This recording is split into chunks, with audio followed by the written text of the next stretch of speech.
Hello friends, രണ്ടാഴ്ചയായിട്ട് ഞാൻ പിന്നാലെ നടന്ന ഒരു ആഗ്രഹം സാധിച്ചു തരാൻ വേണ്ടിയിട്ട് എൻ്റെ ഹസ്ബൻഡ് എന്നെയും കൊണ്ട് പുറത്തോട്ട് പോവാണ് കേട്ടോ. ഞാൻ ജോലി കഴിഞ്ഞിട്ട് നേരെ വെയിറ്റ് ചെയ്ത് നിൽക്കാൻ പറഞ്ഞു, എന്നോട് ആളിങ്ങോട്ട് വരാമെന്ന് പറഞ്ഞു. അങ്ങനെ വന്നിട്ട് ഞാൻ നേരെ കഴിക്കാൻ പോയത് മന്തി കഴിക്കാനാണ്. എന്തോ എനിക്ക് ഈ മന്തിനോടും ബിരിയാണിനോടും ഭയങ്കര പ്രേമമാണ്. ചോറിനേക്കാൾ എനിക്ക് ഇഷ്ടം അതാണ്. പക്ഷെ എൻ്റെ പറച്ചിൽ കേട്ടാൽ ഞാൻ ഒരുപാട് കഴിക്കും തോന്നുന്നില്ല. ഞാൻ ആ കൂടി ആ റൈസ് മാത്രമേ കഴിക്കുള്ളൂ. അതിൽ ആ ചിക്കൻ പീസ് കഴിക്കാൻ പോകുന്നത് എൻ്റെ ഹസ്ബൻഡ് ആയിരിക്കും. പകുതിയേ ഞാൻ കഴിക്കത്തുള്ളൂ. അങ്ങനെ ചെന്നിരുന്നപ്പോൾ തന്നെ ഒരു 2 മിനിറ്റ് കഴിഞ്ഞപ്പോഴേക്കും നമുക്ക് സാലഡൊക്കെ കിട്ടി. അത് കഴിഞ്ഞ് ഒരു 10 മിനിറ്റ് ആകുമ്പോഴേക്കും നമ്മുടെ മന്തി വന്നിട്ടുണ്ട്.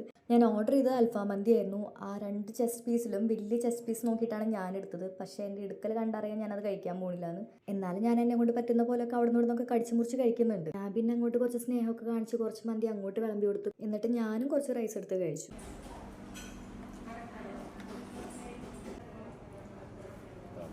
എനിക്ക് ഈ റൈസിൻ്റെ കൂടെ ഏറ്റവും കൂടുതൽ കോംബോ ആയിട്ട് കഴിക്കാൻ തോന്നുന്നു ഒന്നെങ്കിൽ മയോണൈസ് അല്ലെങ്കിൽ കെച്ചപ്പ്. ഈ രണ്ടും കൂടിയിട്ട് കഴിക്കാം. എത്ര പേർക്ക് എങ്ങനെ ഇഷ്ടമാണെന്ന് എനിക്കറിയില്ല. എനിക്കിതാണ് ഏറ്റവും കൂടുതൽ ഇഷ്ടം. ഈ മന്തി കഴിച്ച് തുടങ്ങുമ്പോൾ മാത്രമേ അൽഫാം ആദ്യം കഴിക്കുള്ളൂ. പിന്നെ ലാസ്റ്റത്തേക്ക് മാറ്റി വയ്ക്കും. കാരണം എനിക്ക് അൽഫാം കഴിക്കുമ്പോൾ പെട്ടെന്ന് വയറ് നിറയും. പിന്നെ റൈസ് കഴിക്കാൻ പറ്റത്തില്ല. അതുകൊണ്ടാണ് ലാസ്റ്റത്തേക്ക് മാറ്റി വയ്ക്കുന്നത്. ഞാൻ ഏകദേശം ഒരു 3-4 വട്ടെങ്കിലും റൈസ് എടുത്ത് കഴിക്കും. എന്നിട്ട് ലാസ്റ്റ് അൽഫാം കഴിക്കാൻ തുടങ്ങുമ്പോഴേക്കും എനിക്ക് മതിയാവും. അപ്പോഴേക്കും എൻ്റെ വയറ് ഫുള്ളായിട്ടുണ്ടാവും. അങ്ങനെ പകുതി ഞാൻ ആൾക്ക് കൊടുക്കും. അതുകൊണ്ടാണ് ഞാൻ അൽഫാം ഫുള്ള് കഴിക്കില്ല എന്ന് തുടക്കത്തിലേ പറഞ്ഞത്.